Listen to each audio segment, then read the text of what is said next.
Welcome to a journey through history as we explore the origins and significance of Juneteenth, a day that marks a pivotal moment in American history. Known as Juneteenth National Independence Day, this holiday commemorates the end of slavery in the United States. It's a time of celebration, reflection, and education about the struggle for equality and the triumphs of the human spirit. Recently recognized as a federal holiday, Juneteenth's importance has grown, symbolizing a broader acknowledgement of the past and an ongoing commitment to racial justice. Chapter 1.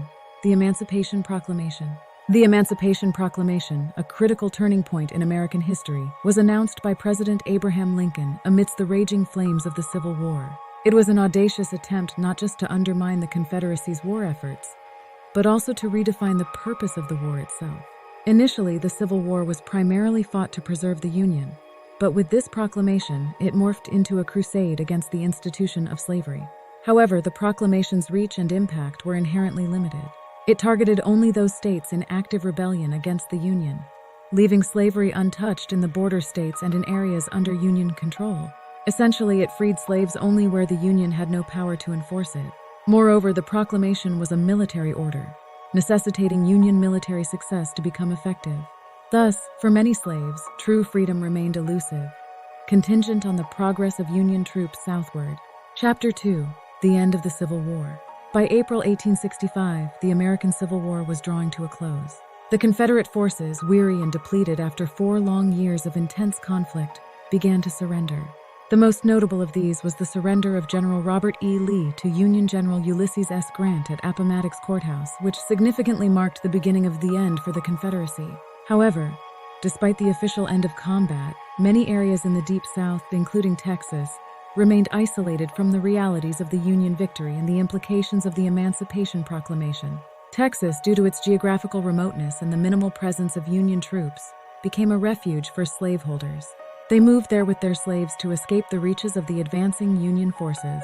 As a result, when the war ended, many enslaved people in Texas were still unaware of their liberation, their life unchanged, still shackled by the bonds of slavery. Chapter 3. Juneteenth in Galveston. This isolation ended on June 19, 1865, a day now commemorated as Juneteenth. On this day, Union General Gordon Granger, along with 2,000 federal troops, arrived in Galveston, Texas to take control of the state and enforce the emancipation of its slaves. Standing on the balcony of Ashton Villa, General Granger read General Order No. 3, which began with the powerful words, "The people of Texas are informed that, in accordance with a proclamation from the Executive of the United States, all slaves are free." The impact was immediate and profound.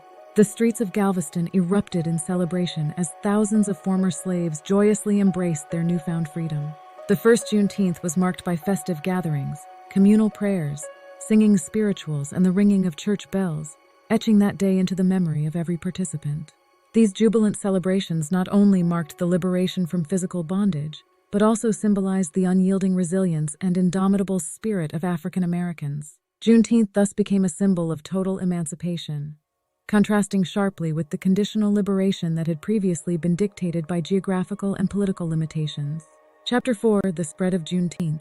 As news of Juneteenth spread beyond Galveston, it catalyzed an annual celebration of freedom that transcended its Texan origins.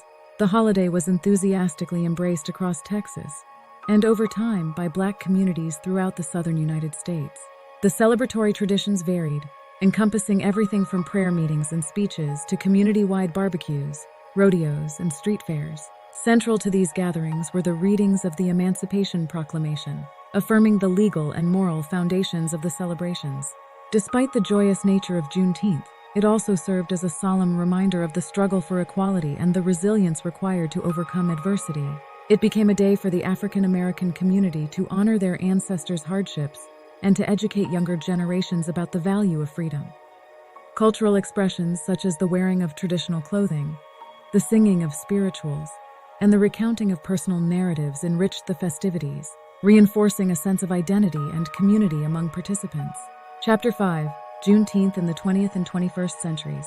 As the 20th century progressed, Juneteenth's significance evolved in step with the times, experiencing a resurgence during the civil rights movement of the 1960s. As African Americans fought for their civil rights, Juneteenth celebrations became a rallying point around which communities could unite and draw strength. This period saw Juneteenth becoming more widely recognized as a symbol of the enduring struggle against oppression and inequality. However, as the civil rights era gave way to subsequent decades, Juneteenth confronted periods of waning interest, particularly as African Americans faced ongoing challenges such as racial discrimination, economic disparity, and social injustice. The late 20th and early 21st centuries brought a renewed vigor to Juneteenth celebrations, largely driven by a greater societal acknowledgement of America's complex racial history and the need for reconciliation and recognition of Black history. Chapter 6: Juneteenth as a Federal Holiday. The movement to recognize Juneteenth as a federal holiday gained substantial momentum in the early 21st century. Advocates worked tirelessly to educate the public and lawmakers about the day's historical and cultural importance, framing it as a crucial part of American history. This movement culminated on June 17, 2021, when President Joe Biden signed the Juneteenth National Independence Day Act, officially recognizing June 19th as a federal holiday.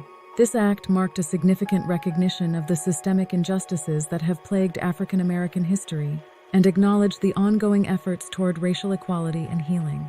The designation of Juneteenth as a federal holiday is not just a symbolic victory, but also a reaffirmation of the nation's commitment to righting historical wrongs.